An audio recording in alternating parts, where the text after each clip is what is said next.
What does it mean to love someone as your own, only to watch them unravel the life you built together? I asked myself this as I stood in the quiet of our old living room, the walls echoing memories of laughter that now felt like lies. My name is Thomas, and for 15 years, I poured my heart into raising Lily, my wife's daughter from a previous marriage.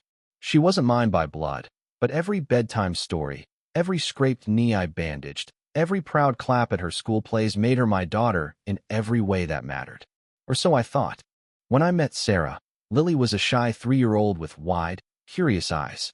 Sarah was a single mother, fierce and guarded, but her love for Lily softened her edges. I fell for them both. We married a year later, and I vowed to be the father Lily deserved. I taught her to ride a bike, helped with algebra late into the night, and cheered loudest when she graduated high school. Sarah and I built a life together, a fragile but beautiful thing, stitched with trust and sacrifice. Lily was the heart of it, the glue that held us.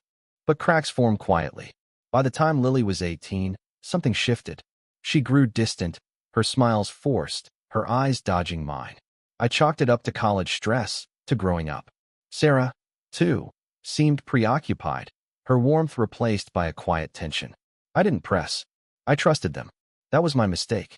One autumn evening, I came home early from work. The house was too still, the air heavy. I found Sarah in our bedroom, her face pale, clutching her phone. "Thomas," she whispered, her voice breaking, "we need to talk." My stomach sank. She told me everything, words spilling like a flood.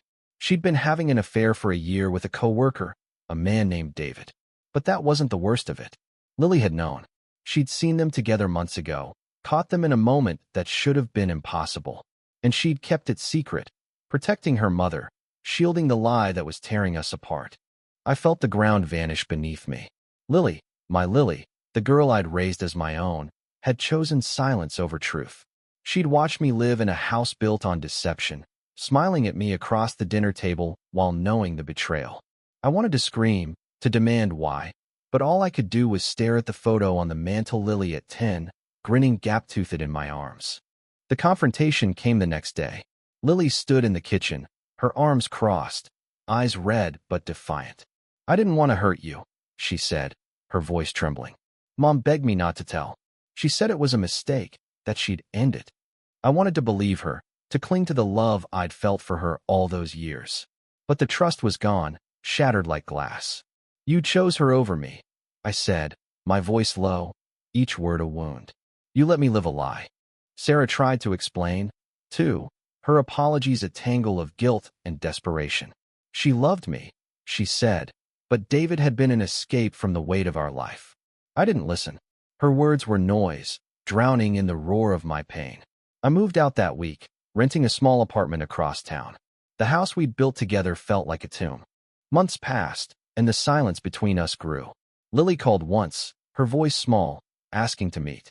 I agreed, though my heart ached. We sat in a quiet cafe, the space between us heavy with unspoken words. She apologized, tears streaming, saying she'd been torn between her mother and me, caught in a loyalty she couldn't navigate. "You were my dad," she said, her voice breaking. "You still are." Her words pierced me.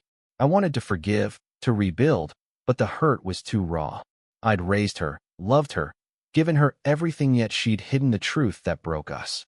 Still, I saw the little girl I'd carried on my shoulders, and I wondered if love could survive betrayal.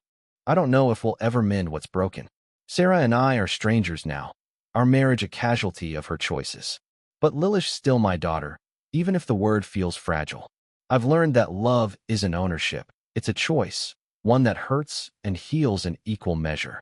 I raised her like my own, and maybe, in time, I'll learn to forgive her for hiding the affair that destroyed us all.